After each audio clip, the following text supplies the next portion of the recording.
복을 받은 자들이라는 제목으로 우리가 말씀을 한번 생각해 보겠습니다. 예전에 캘리포니아로 들어가는 전기선이 있는 시대 얘기입니다. 그러니까 불을 떼서 그죠? 그 전기를 가지고 배를 움직입니다. 그런데 이 미시시피 강을 건너갑니다.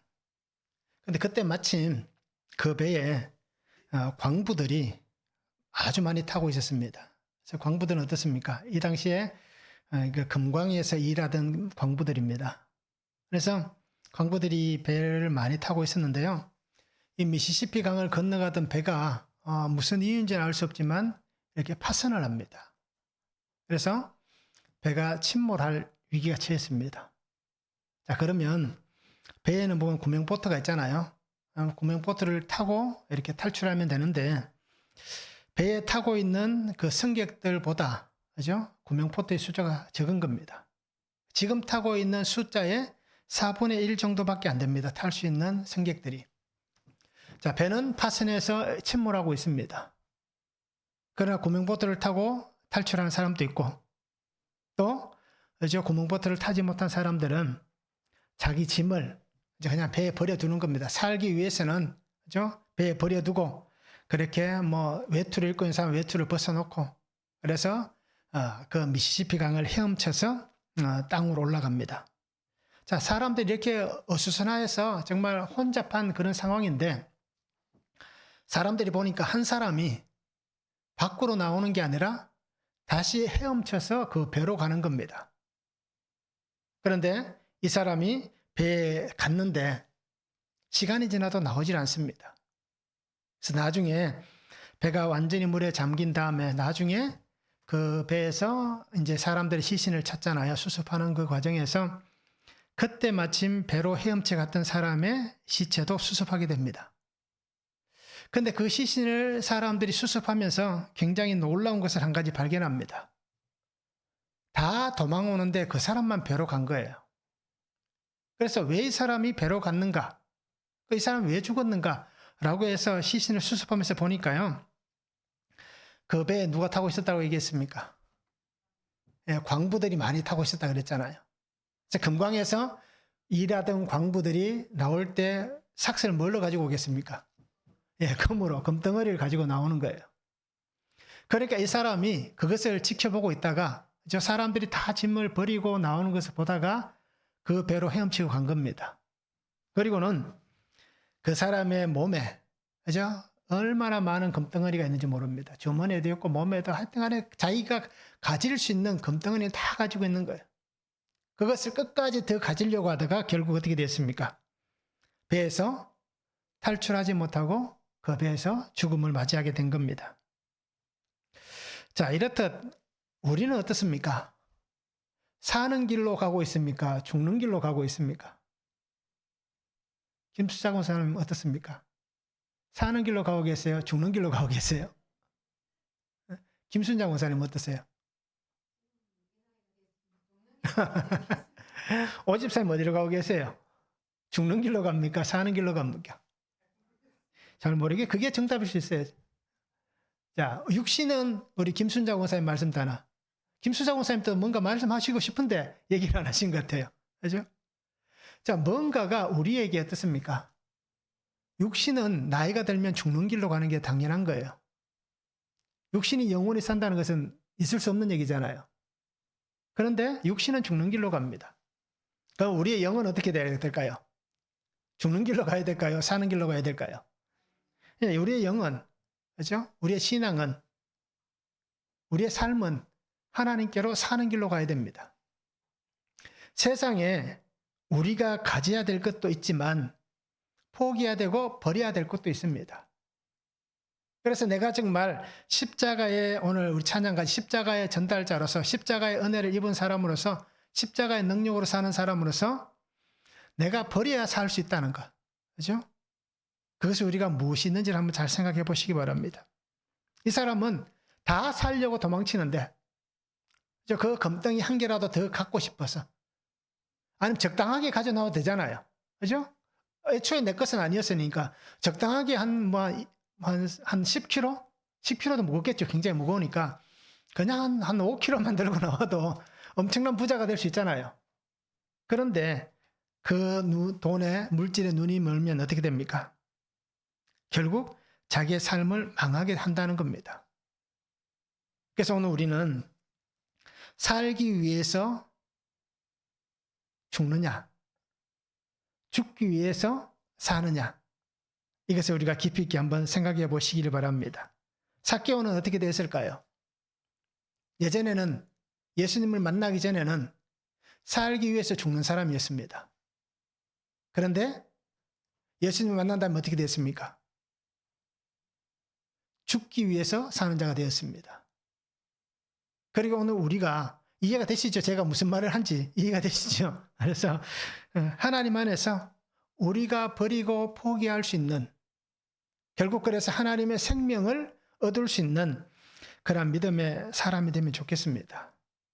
눈에 보이는 것이 좋아 보일 수 있고, 저것만 있으면 내가 조금 편할 수 있고, 저것만 있으면 우리 가족이 편하게 살 수 있다라고 생각되는 것도, 만약에 그것이 하나님께서 내게 원하는 것이 아니라면 우리는 그것을 보지 않는, 그것에서 등을 돌릴 수 있는 그러한 신앙이 되면 좋겠습니다. 이렇게 말을 하고 있지만 저는 어떨까요? 저는 아직 잘 안 되고 있습니다. 이게. 그래서 우리가 정말 하나님 안에서 버릴 수 있는 것 버릴 수 있고, 포기할 수 있는 것 포기할 수 있는, 그래서 생명을 얻을 수 있는 그러한 성도의 삶을 우리가 함께 살았으면 좋겠습니다. 오늘 말씀을 한번 보시기 바랍니다. 모압 왕 발락이 이스라엘을 보고 두려움을 느낍니다. 그래서 그들을 저주하기 위해서 발람을 초대합니다. 자, 하나님은 발람에게 가지 말라라고 얘기합니다. 이스라엘은 하나님께서 주신 그 복을 받은 자들이다. 그러니 그 백성을 저주해서는 안 된다라고 말씀합니다. 그런데 발람은 어떻게 합니까? 끝내 하나님께서 허락하시는 그 허락을 받아냅니다. 자, 첫 번째는 이스라엘로 인해서 두려움에 사로잡히게 되는 사람이 있습니다. 1절에서 6절입니다. 이스라엘 자손이 또 길을 떠나 모압 평지에 진을 쳤으니 요단 건너편 곧 여리고 맞은편이더라. 십볼의 아들 발락이 이스라엘이 아모리인에게 행한 모든 일을 보았으므로 모압이 심히 두려워했으니 이스라엘 백성이 많으므로 모압이 이스라엘 자손 때문에 번민하더라. 미디안 장로들에게 이르되 이제 이 무리가 소가 밭의 풀을 뜯어 먹음같이 우리 사방에 있는 것을 다 뜯어 먹으리로다 하니 그때 십볼의 아들 발락이 모압 왕이었더라. 그가 사신을 보올의 아들 발람의 고향인 강가 보돌에 보내어 발람을 부르게 하여 이르되 보라, 한 민족이 애굽에서 나왔는데 그들이 지면에 덮여서 우리 맞은편에 거주하였고 우리보다 강하니 청하건대 와서 나를 위하여 이 백성을 저주하라. 내가 혹 그들을 쳐서 이겨 이 땅에서 몰아내리라. 그대가 복을 비는 자는 복을 받고 저주하는 자는 저주를 받을 줄을 내가 알미니라 라고 말씀합니다. 자, 이스라엘 백성들이 하나님께서 약속하신 그 약속의 땅에 점점 가까워집니다. 그러니까 지금 이 모압 평지는 오늘 성경에도 나와 있듯이 여리고 맞은편입니다. 요단강을 건너면, 우리가 지도를 생각을 한번 해보시기 바랍니다. 요단강을 건너면 이제 여리고입니다. 그래서 요단강 동쪽에, 그죠? 지금 모압, 지금으로 따지면 아마 그 어디죠? 나라가 제가 나라가 이름이 생각이 안 나는데 두 글자 나라가 있습니다. 거기에. 예, 그 나라가 있습니다. 그래서 이 요단 동편에, 여리고 맞은편에 진을 치게 됩니다. 자, 그런데 사람들이 어떻습니까? 이스라엘에 대해서 굉장히 큰 관심을 가지고 있고 주시를 하고 있습니다. 왜냐하면 이미 40년 전에 일어났던 얘기지만 애굽이라는 거대한 나라를, 그죠? 무찌르고 그들이 애굽에서 나왔기 때문입니다. 소문이, 우리도 그런 소문이 분명히 나잖아요. 그렇다 애굽이라는 나라가 이스라엘 때문에 망하게 되었다, 망했다라고 할 만큼 정말 심각한 어떤 그러한 일들을 겪고 그들이 나온 겁니다. 그러니까 그 광야, 이 팔레스타인 지역에 있는 이 수많은 나라들이 어떻게 합니까? 굉장히 촉각을 세우고 있습니다. 저들이 어디로 갈까? 라는 촉각을 세우고 있습니다. 그러면서 우리가 지금까지 성경을 보면 알았듯이, 그죠? 갈 때 왕의 길로만 지나가겠다. 그냥 우리 지나가게만 해주라. 그러면 혹시라도 여러분에게 피해가 가면 다 보상해 주겠다.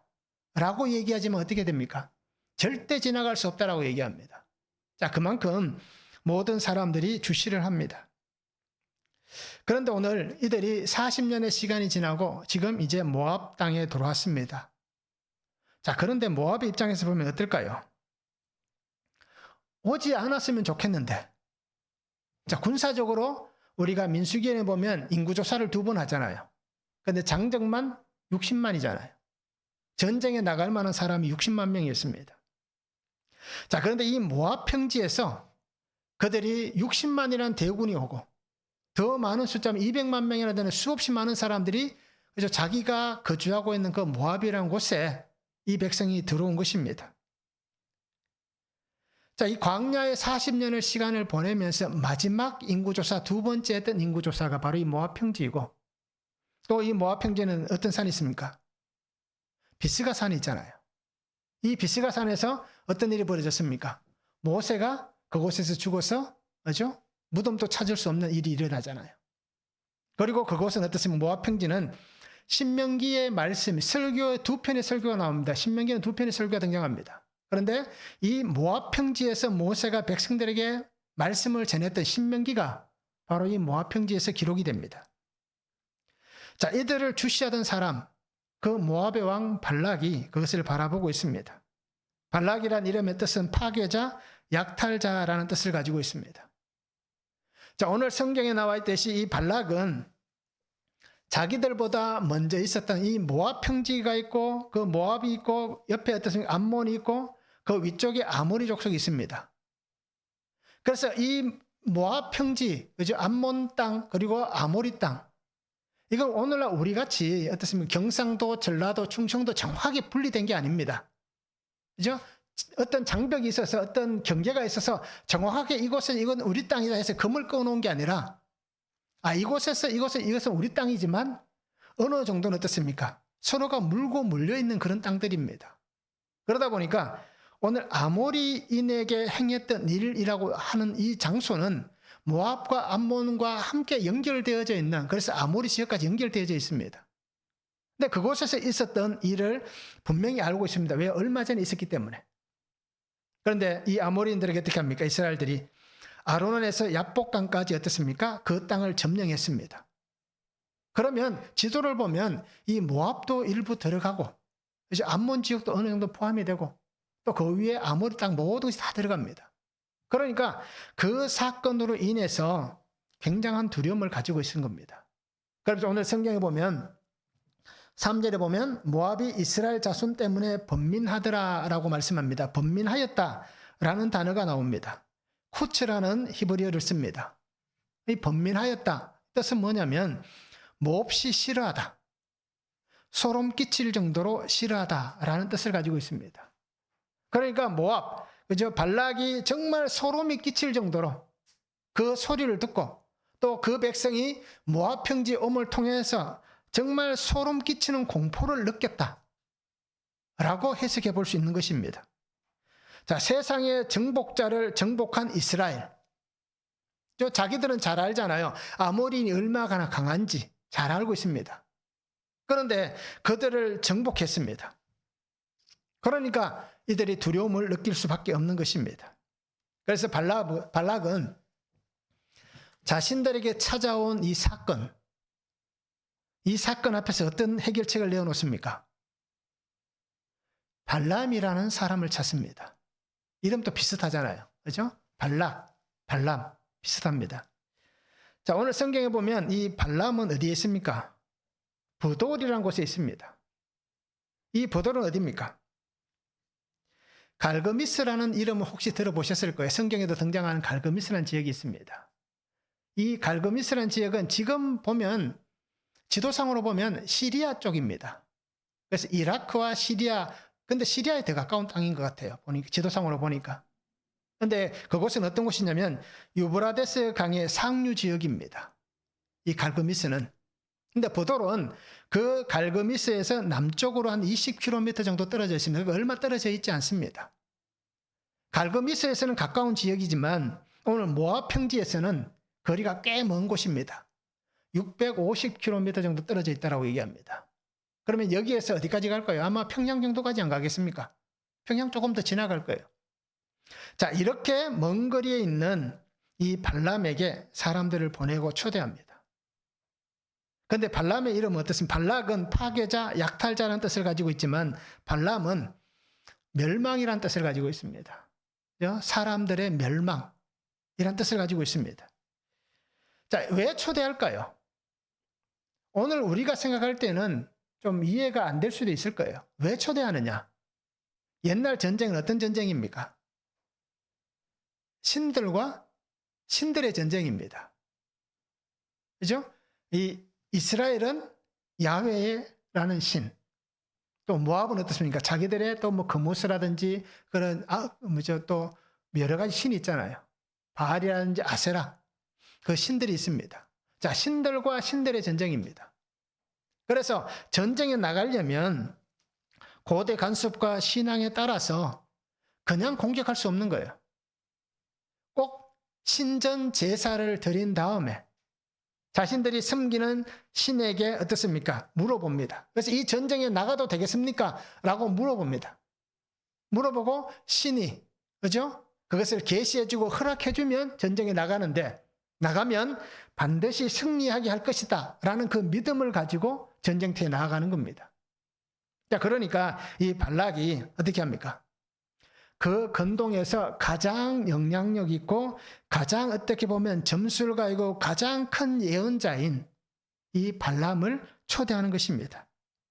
그러면서 분명한 전쟁에 대한 신적 계시를 가지고, 그죠? 이 이스라엘이라는 민족 위험을 제거하기 위한 그 계획을 가지고 있습니다. 나는 두려워서, 이제 우리 군사력으로는 두려워서, 우리 힘으로는 도저히 어떻게 할 수 없지만 신이 우리에게 힘을 준다면, 우리에게 어떤 길을 열어준다면 우리가 충분히 가능하다라는 것입니다. 그래서 그들을 초대하는 것입니다. 그런데 우리가 하나님께서 하신 말씀이 있습니다.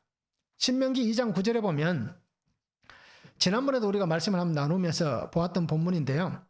모압을 괴롭히지 말라, 그와 싸우지도 말라라고 얘기합니다. 왜 그렇습니까? 룻 자손에게 아르를 기업으로 주었다라고 하나님 말씀하셨어요.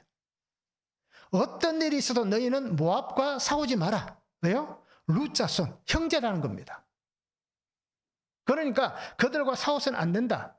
그 모압은 너희에게 그 영토를 너희에게 기업으로 주지 않는다라고 말씀하신 거예요. 자, 그런데 싸움이 일어나지 않는 상황인데도 불구하고 모압은 어떻습니까? 하나님을 알지 못하기 때문에, 또 하나님의 말씀을 알지 못하고 말씀이 없기 때문에, 하나님께서 백성들 이스라엘에게 그렇게 말씀해 놓은 것을 그들은 알지 못하는 거예요. 왜요? 하나님을 모르니까. 그러니까 그들은 스스로가 어떻게 보면 하나님께서 자신들을 지키시고 보호하시는 룻의 자손이기 때문에 그들을 보호하시는 은혜를 주시고 있음에도 불구하고 그들은 스스로가 그 은혜를 파괴시키는 행동을 찾아가고 있는 것입니다. 결국 이 말은 어떤 말입니까? 우리도 하나님의 말씀을 알지 못한다면, 하나님을 알지 못한다면 스스로가 멸망의 자리로 가는 인생이란 겁니다. 하나님이 나와 함께 하시는 것을 알지 못하니, 그죠? 하나님을 떠나는 인생이 되는 거고 하나님과 상관없는 삶을 살아가는 것입니다. 우리는 어떤 사람을 의지합니까? 무엇을 의지하고 살아갑니까? 어디에 도움을 요청합니까? 이러한 두려운 사건이 생겼을 때에, 두려움에 사로잡힌 일들이 생겨났을 때에 우리는 무엇을 의지합니까? 오늘 성경은 이 발락을 통해서 분명하게 말씀합니다. 사람을 의지해서는 안 된다. 사람이 아닌 하나님을 의지해야 된다. 사람을 두려워해서는 안 된다. 사람이 아닌 하나님을 두려워해야 된다라고 말씀합니다. 눈에 보이는 현상만 따라가면, 눈에 보이는 현상만 두려워하면 결국 그것으로 끝나는 인생이 됩니다. 눈에 보이는 현상만 두려워하지 말고 오늘 내가 믿음 안에서 보이지 않는 하나님을 두려워하시기 바랍니다. 이 땅에서 내가 붙잡고 살아가야 될 하나님의 말씀, 그 하나님의 말씀을 두려워하시기 바랍니다. 그래서 하나님의 은혜를 깨닫고 하나님의 은혜 안에 살아가는 믿음의 삶을 살면 좋겠습니다. 세상의 사람들은 점을 칠 수 있습니다. 세상의 사람들은 사주를 볼 수 있습니다. 이제 또 내년 2024년 1월 1일이 곧 다가옵니다. 그러면 토정비결 세상 사람들은 볼 수 있습니다. 왜요? 알지 못하니까. 내가 앞으로 살아가야 될 길을 점쳐 보는 거예요. 자, 그런데 믿음의 사람들이 점을 치고 사주를 보고 토정비결을 보는 건 어떻습니까? 자, 아마 오늘 여기에도 아마 있을 수 있을 거예요. 그죠? 그냥 뭐 바깥에 나가면 어떻습니까? 카드 좀 있잖아요. 그런 것도 그냥 재미로 보는 사람들도 있잖아요. 재미로 보는 것은 아무것도 없습니다. 요즘은 신문을 많이들 안 보시지만 예전에 신문을 보면 어땠습니까? 제일 먼저 뭘 봅니까? 만화 아니면 오늘의 운세. 그죠? 두 개를 제일 먼저 찾잖아요. 자, 하나님을 알지 못하면 점을 치고 사주를 보고 토정비결을 볼 수도 있습니다. 그런데 하나님의 사람들이 하나님을 알지 못해서 그렇게 산다면 얼마나 미련하고 어리석은 인생입니까? 하나님에게 말씀이 있고 생명이 있고 은혜가 있는데 하나님 주신 말씀 속에서 은혜를 찾지 못하고 세상 그런 멸망의 자리에 있는 사탄이 주는, 귀신이 주는 그런 점과 사주에 빠져서 살아간다면 과연 그 사람이, 그죠? 하나님을 두려워하는 사람인가? 하나님을 의지하는 사람인가라는 것입니다. 그리고 우리는 하나님을 의지할 수 있고 하나님을 두려워하는 그러한 믿음의 삶을 살면 좋겠습니다. 하나님 말씀 안에서 하나님께서 보이시는 길을 찾아가는 그러한 삶을 사시기 바랍니다. 한번 적용해 보시기 바랍니다. 두려움의 사건은 누구에게나 찾아옵니다. 이 두려움의 사건 앞에서 나는 누구에게 엎드립니까? 즉 누구를 찾고 의지한가라는 것입니다. 사람을 찾아갑니까? 하나님을 찾습니까? 또 한 가지는 내 안에 존재하는 두려움이 있습니다. 발락은 이스라엘 백성을 보고 두려움을 느꼈잖아요. 그럼 나는 살아가면서 내 안에 존재하는 두려움들이 있습니다. 그럼 그 두려움은 무엇입니까? 왜 그것이 두렵습니까? 한번 적용해 보시면 좋겠습니다. 자, 두 번째는 말씀을 있는 그대로 전해야 됩니다. 7절에서 14절입니다.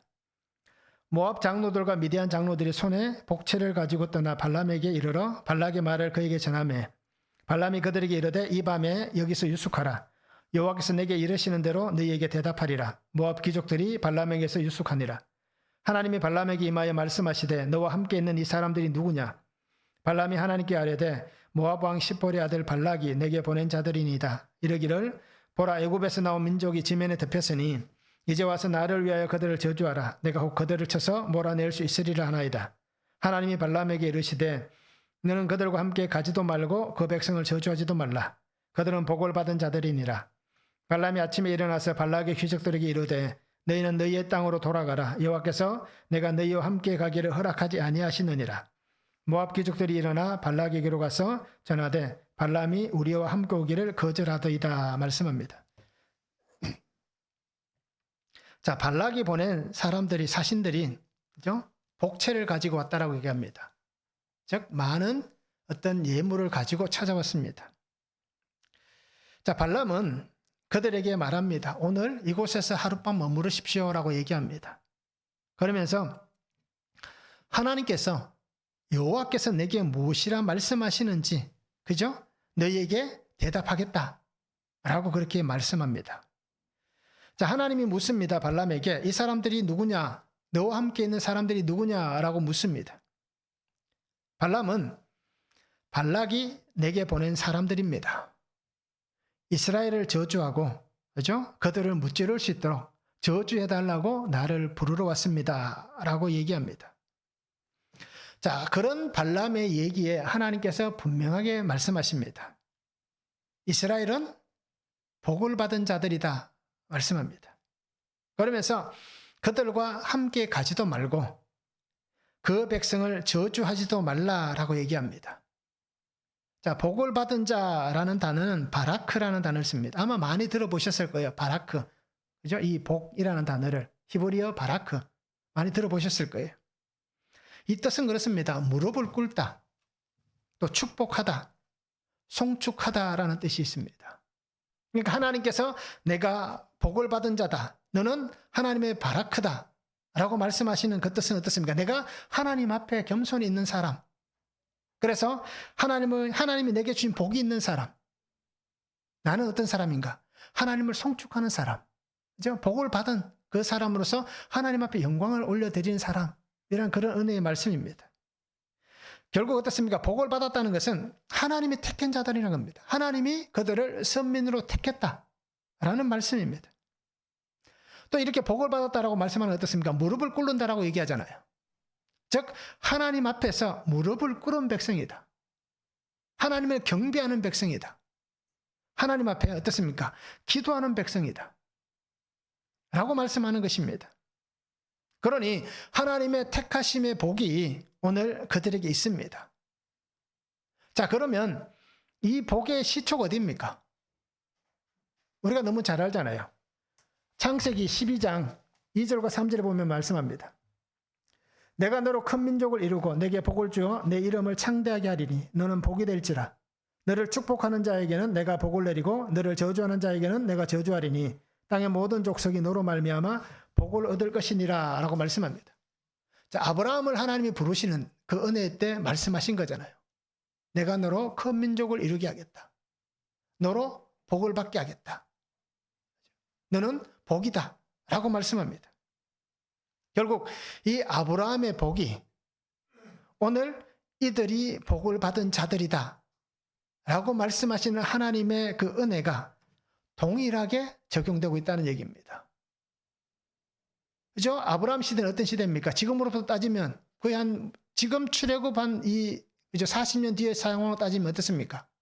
거의 한 600년, 700년 전의 약속이잖아요. 700년 더 됐죠. 그 전의 약속입니다. 자, 그런데 700년 전에 약속하셨던 그 약속과 지금이 하나님께서 주신 동일한 은혜의 복이다라고 말씀합니다. 그런데 놀라운 것은 어떻습니까? 이들이 하나님 앞에서 뭔가를 했기 때문에, 무릎을 꿇었기 때문에 아니잖아요. 그냥 하나님이 주신 전적 은혜의 복이란 것입니다. 그 은혜 안에서 그들이 자연스럽게 하나님 앞에 무릎을 꿇고 하나님을 경배했다는 겁니다. 그리고 하나님을 송축했다는 것입니다. 그래서 하나님은 이 광야의 40년 시간이 지나왔음에도 불구하고, 아니 아브라함 이후에 700년이라는 시간이 지나왔음에도 불구하고 하나님은 여전히 그들에게 한결같은 마음으로 함께하고 계신다라는 것입니다. 그래서 아브라함에게 약속하셨던 약속, 이삭에게 하셨던 약속, 야곱에게 하셨던 약속이 똑같다는 겁니다. 그리고 지금 이 가나안을 목전에 두고 있는 2세대, 출애굽 2세대의 백성들과도 똑같다는 것입니다. 그러니까 오늘 우리는 하나님의 이 변함없는 은혜 안에 사시기 바랍니다. 내가 복을 받은 자로 하나님 앞에 살아갈 수 있기를 원합니다. 그래서 기복이 아닙니다. 그죠? 조금 건강해지면, 조금 물질이 많아지면 이게 아니란 얘기예요. 물질은 없을 수도 있고 건강이 안 좋을 수도 있는 거예요. 오히려 그것이 내게 고난일 수도 있지만 그 고난이 나에게 축복일 수 있는 겁니다. 그 고난 때문에 내가 하나님의 은혜 안에서 떨어지지 않고 우리 가정에 있는 문제들, 사건들을 통해서 그 사건들 때문에 내가 하나님 앞에서 구원의 은혜를 붙잡게 되는 그것이 오늘 내게 축복일 수 있는 겁니다. 그것이 복일 수 있는 겁니다. 그러니까 기복적 삶이 아니라 정말 하나님 주신 그런 은혜 안에 살아갈 수 있기를 팔복의 삶을 우리가 살아갔으면 좋겠습니다. 자, 근데 발람은 어떻게 합니까? 오늘 성경에 보면 말씀을 있는 그대로 전해야 된다라고 했습니다. 근데 발람은 어떻게 합니까? 그 사람들에게 하나님께서 자신에게 하신 말씀을 온전하게 다 전하지 않습니다. 무엇을 말씀하시든지 내가 그 말을 여러분에게 그대로 전하겠습니다 라고 했지만 말씀을 전적으로 전하지 않았습니다. 하나님의 말씀을 다 떼버립니다. 그리고는 무엇을 전합니까? 너희와 함께 가는 것을 허락하지 않았다라고 얘기합니다. 결국 하나님의 말씀이 전해지는 게 아니라 자기가 하고 싶은 얘기만, 그죠? 그 발락의 신하들에게 하고 있다라는 것입니다. 그런데 오늘 우리는 이 말 속에서 발람의 어떤 모습을 한번 보시기 바랍니다. 여기까지만 보면 발람이 그래도 하나님께서 말씀하시는 그런 삶을 사는구나 라고 얘기할 수 있지만, 성경에서 계속해서 되어지는 일들을 통해서 보면 어떻습니까? 발람이 이렇게 어떤 하나님의 말씀을 전적으로 다 전하지 못한 이유가 분명히 나옵니다. 이렇게 좋은 기회가 자기에게 왔는데, 그죠? 650km나 떨어져 있는 곳에서 자기를 초대하고 수없이 많은 예물을 주고 존귀하게 하는 이런 일이 일어났는데, 하나님께서 하지 말라고 하시니까 어떤 마음이 듭니까? 아쉬움과 미련이 그 말들 속에 있음을 봅니다. 또 그 행동 속에 있음을 볼 수 있습니다. 우리도 마찬가지일 거예요. 하나님의 말씀을 우리는 어떻게 합니까? 하나님의 복을 받은 자들인데도 우리의 환경에서 일어난 일들을 통해서 우리가 제일 많이 하는 하나님 앞에서 실수일 수 있겠죠. 실수나 범죄가 뭡니까? 하나님의 말씀과 상관없이, 아니면 말씀을 등에 업고 내가 하고 싶은 대로 한다는 얘기입니다. 내가 말하고 싶은 대로 말하고 내가 행동하고 싶은 대로 행동한다는 겁니다. 하나님의 말씀과 상관없이, 아니면 말씀을 빙자해서 그렇게 하고 있다는 것입니다. 그러니까 오늘 우리 성도님들이 삶의 자리에서 주시는 말씀 그대로 순종할 수 있기를 원합니다. 매일매일 말씀을 붙잡고 주의 은혜 안에 갈 수 있기를 원합니다. 한번 적용해 보시기 바랍니다. 나는 하나님의 말씀을 그대로 적용합니까? 아니면 나에게 좋은 대로 가감하여서 적용합니까? 한번 적용해 보시기 바랍니다. 자, 세 번째는 자신의 마음에 원하는 것을 얻고자 해서는 안 됩니다. 15절에서 20절입니다. 발락이 다시 그들보다 더 높은 고관들을 더 많이 보내매 그들이 발람에게로 나아가서 그에게 이르되 십볼의 아들 발락의 말씀에 청하건대 아무 것에도 거리끼지 말고 내게로 오라. 내가 그들을 높여 크게 존귀하게 하고 그대가 내게 말하는 것은 무엇이든지 시행하리니 청하건대 와서 나를 위하여 이 백성을 저주하라 하시더이다. 발람이 발락의 신하들에게 대답하여 이르되 발락이 그 집에 가득한 은금을 내게 줄지라도 내가 능히 여호와와 내 하나님의 말씀을 어겨 덜하거나 더하지 못하겠노라. 그런즉 이제 너희도 이 밤에 여기서 유숙하라. 여호와께서 내게 무슨 말씀을 더하실는지 알아보리라. 밤에 하나님이 발람에게 임하여 이르시되 그 사람들이 너를 부르러 왔거든 일어나 함께 가라. 그러나 내가 내게 이르는 말만 준행할지니라 라고 말씀합니다. 자, 발락은 발람의 거절이 어떻습니까? 더 높은 지위의 고관들을 보냅니다. 그러면서 발락의 말을 전합니다. 무조건 왔으면 좋겠습니다. 그죠? 다른 거 생각하지 말고 그냥 오십시오. 그러면 와서 그들을 저주만 해 주십시오. 그러면 내가 당신에게 최대한, 내가 할 수 있는 최대한의 어떤 예의를 표하겠습니다. 라고 하는 것입니다. 당신이 원하는 것에 무엇이든지 다 들어주겠다라고 얘기합니다. 근데 발람은 이렇게 얘기합니다. 그 집에 가득한 은금을 내게 준다 해도 하나님의 말씀을 어겨 덜하거나 더하지 못하겠노라 라고 얘기합니다. 그러면서 발람은 하나님이 분명히 안 된다라고 말씀하셨잖아요. 그런데 어떤 행동을 합니까? 내게 무슨 말씀을 더하실는지 알아보리라 라고 얘기합니다. 자, 650km 떨어졌다라고 얘기했습니다. 그러면 왕복하면 시간이 얼마나 걸릴까요? 그죠? 상상할 수 없는, 지금으로서는 상상할 수 없는 시간이 걸립니다. 아무리 빨리 와도 한 달 이상 걸릴 겁니다. 그렇잖아요. 자, 그런데 그 시간 동안 분명히 하나님의 그 말씀을 깊이 있게 묵상해 볼 수도 있었고, 또 하나님이 왜 그랬을까라고 또 생각도 해볼 수 있었고, 여러 가지 시간들이 있었습니다. 자, 그러면서 아마 그 시간 안에 이 발람이 어떤 자기만의 어떤 그 마음이 있었을 거예요. 자, 그래서 오늘 성경은 어떻습니까? 내게 무슨 말씀을 더하실는지 알아보리라. 분명히 안 된다라고 말씀하셨는데, 더하실는지라는 뜻을 보면 야사프라는 단어를 쓰는데요. 뭐 더하다, 증가하다는 건 아시겠지만 이 단어의 뜻이 이런 게 있습니다. 다시 하다라는 뜻이 있습니다. 그러니까 하나님께서 내게 무엇을 더하실는지 알아보겠다라고 얘기하는 것은 어떻습니까? 하나님께서 어떤 다른 말씀을 하실 수 있지 않느냐라는 겁니다. 그것을 기대하고 있습니다. 그래서 이미 하나님께서 안 된다 뜻이 분명함에도 불구하고 발람은 자기의 생각으로 자기의 말을 가지고 어떻게 합니까? 그냥 섞어서 얘기하는 겁니다. 하나님께서 뭔가 다른 것을 말씀하실 수도 있으니까 이제 오늘 밤에 한번 여기 있어 봐라 라고 얘기하는 겁니다. 왜 그럴까요? 발락의 유혹, 물질에 대한 욕심이 여전히 있다는 겁니다. 그래서 그 유혹과 욕심이 하나님의 생각을, 하나님의 결정을 바꾸기를 원하는 마음으로 그렇게 얘기하고 있는 겁니다. 하나님의 말씀을 순종한다면 분명히 그들을 돌려보내는 거예요. 그런데 하나님께서 결정하신 것을 바꾸고 싶은, 바꿨으면 좋겠다라는 그 마음으로 있는 것입니다.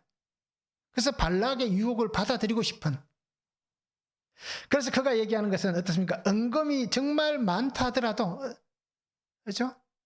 그런데 그렇게 반대의 의사를 표현한 것은 결국 어떻습니까? 내가 그 많은 은금을 조금 받았으면 좋겠습니다. 가졌으면 좋겠습니다. 그래서 나는 가고 싶습니다. 라고 얘기를 하는 것입니다. 결국 이 발람은 은과 금을 가지고 하나님의 말씀으로, 그러니까 은과 금, 하나님의 말씀, 저울질하는 행동을 하고 있는 겁니다. 그리고서는 내가 이 저울을 통해서 내가 선택하고 싶은, 이제 나는 이것을 선택했으면 좋겠다 라는 마음의 표현을 지금 하고 있는 것입니다. 결국 이 발람이 하고 있는 말과 그가 가지고 있는 마음, 행동은 어떻습니까? 모순입니다. 그 속에는 욕심과 탐심이 가득하면서 결국 하나님과 타협하고 싶은 그 마음이 그에게 가득한 것입니다. 결국 이 타협함, 이것은 발람의 교활함이다라고 얘기할 수 있는 겁니다. 그래서 발람에 대한 평가를 베드로후서 2장 15절과 16절에 보면 이렇게 합니다. 그들이 바른 길을 떠나 미혹되어 보올의 아들 발람의 길을 따르는도다. 그는 불의의 삭을 사랑하다가 자기의 불법으로 말미암아 책망을 받되 말하지 못하는 나귀가 사람의 소리로 말하여 이 선지자의 미친 행동을 저지하였느니라. 이제 베드로가 다른 것을 함께 얘기하면서 그들이 이 발람과 똑같은 어떻습니까? 그런 미혹의 길에 빠졌다라고 얘기합니다. 그러면서 발람에 대해서 어떻게 얘기합니까?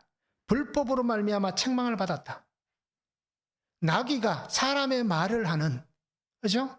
그런 것을 통해서 정말 이 미친 행동을 저지하게 하는 그런 삶을 살았다라는 것입니다. 정말 우리가 어떻습니까? 그 나귀가 이 발람을 살렸잖아요. 3번이나. 그렇잖아요. 자, 그러기에 이 발람에 대한 분명한 평가입니다. 자, 이렇듯 자신의 마음에 원하는 것을 얻고자 해서는 안 됩니다. 하나님을 어떤 자기의 도구로 삼고 또 하나님을 어떤 타협하는 그 타협점에서 내 이익을 위한 도구로 삼아서는 안 됩니다.